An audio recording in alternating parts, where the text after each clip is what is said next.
Hi அனைவருக்கும் வணக்கம். எல்லாரும் எப்படி இருக்கீங்க? இன்னைக்கு ஒரு 3/4 கிலோ மட்டன் வச்சு அட்டகாசமான மட்டன் குழம்பு ரெசிபி தான் பார்க்க போறீங்க. இது மத்தியானம் ரைஸ் ஊத்திக்கலாம், ஈவினிங் பாத்தீங்கன்னா இட்லி, தோசை, சப்பாத்தி, புரோட்டா எல்லாத்துக்குமே செமையா இருக்கும்.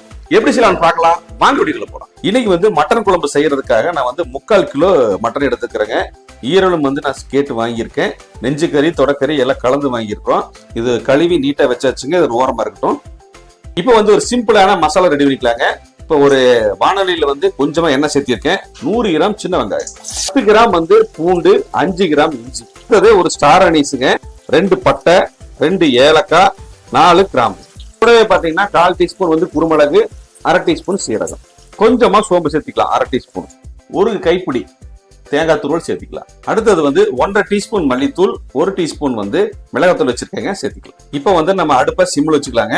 சிம்மில் வச்சுட்டு ஒரு பரட்டிட்டு இதை ஆற வச்சு ஒரு ஃபைன் பேஸ்டா நம்ம அரைச்சு எடுத்துக்கலாம். குக்கர் அடுப்புல வச்சு 2 டேபிள் ஸ்பூன் ஆயில் போட்டிருக்கேங்க. ஆயில் சூடாயிருச்சு. ஒரு பே லீஃபை கட் பண்ணி சேர்த்திக்கலாம்.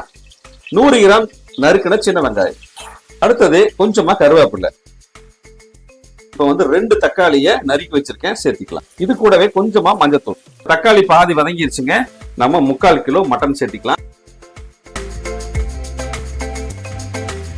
மட்டன் சேர்த்தி வச்சுங்க. இந்த தக்காளி வெங்காயத்தோட ஒரு 2 நிமிஷம் நல்லா வதங்கி வரட்டும். அதுக்கப்புறம் நம்ம மசாலா சேர்த்திக்கலாம். இப்ப 2 நிமிஷம் ஆச்சுங்க. இதுல இருக்கிற தண்ணியிலேயே மட்டன் நல்லா வேக ஆரம்பிச்சிருச்சு. இந்த டைம்ல நம்ம இந்த மசாலா நம்ம இதுல சேர்த்திக்கலாம். இப்ப இந்த குழம்புக்கு தேவையான தண்ணியை சேர்த்திக்கலாங்க. இப்ப தண்ணி சேர்த்தியாச்சுங்க. 1 டேபிள் ஸ்பூன் கல்லுப்பு சேர்த்திக்கலாம். இது கூடவே பாத்தீங்கன்னா கொஞ்சமா மட்டன் மசாலா சேர்த்திக்கலாம். அடுத்தது மட்டன் மசாலா சேர்த்து ஒரு மிக்ஸ் பண்ணி வச்சுங்க. ஃபைனலா கொத்தமல்லி இலை கொஞ்சம் தாராளமா சேர்த்திக்கிங்க. கொத்தமல்லி இலை இப்ப சேர்த்தியாச்சுங்க. அடுத்தது இந்த குக்கரை லாக் பண்ணி ஒரு 5 விசில் விட்டுட்டு ஒரு 10 நிமிஷம் ரெஸ்ட் விட்டு அப்புறம் உங்களுக்கு காமிக்கிறேன்.